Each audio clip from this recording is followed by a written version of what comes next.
আসসালামু আলাইকুম। এই মুহূর্তে যারা ভিডিও দেখছেন সবাইকে অসংখ্য ধন্যবাদ এবং পবিত্র মাহে রমজানের অগ্রিম শুভেচ্ছা।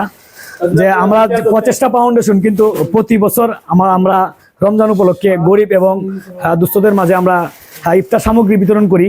তারই ধারাবাহিকতায় আমরা এই বছর আমরা আরো যে অন্যান্য বছরগুলোতে করছি আমরা প্রচারণা করছি না। অনেকে বলতে পারেন যে হঠাৎ করে না, আসলে আমরা দীর্ঘ 2016 সাল থেকে আমাদের শুরু যাত্রা, কিন্তু সেই সময় ছিল আমাদের একটা মানে আমরা অভ্যন্তরীণ ছিলাম। আর এখন এই বছর থেকে আমরা ইনশাল্লাহ আমাদের বিভিন্ন কার্যক্রম মানুষকে উৎসাহিত করার জন্য, যারা দেখবে তাদের জন্য আসলে আমরা এইগুলা আসলে করছি। আর আমালবিন নিয়াত, প্রত্যেকটা কাজই কি নিয়তের উপর নির্ভরশীল।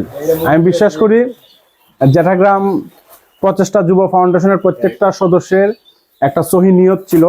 এই জন্য আলহামদুলিল্লাহ আমরা প্রতি বছর এটা সুন্দরভাবে এবং সুশৃঙ্খলভাবে আমরা করতে সম্মত হচ্ছে। ইনশাল্লাহ ভবিষ্যতেও আমরা হব।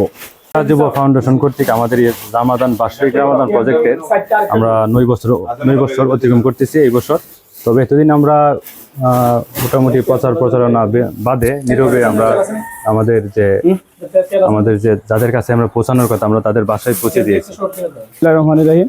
আমাদের জ্যাঠাগ্রাম প্রচেষ্টা যুব ফাউন্ডেশনের পক্ষ থেকে ইফতার সামগ্রী বিতরণ আমরা বিগত 16 সাল থেকে প্রতিনিয়ত প্রতি বছর করতেছি, কিন্তু এই বছরে আমরা অনলাইন প্ল্যাটফর্মে আসলাম।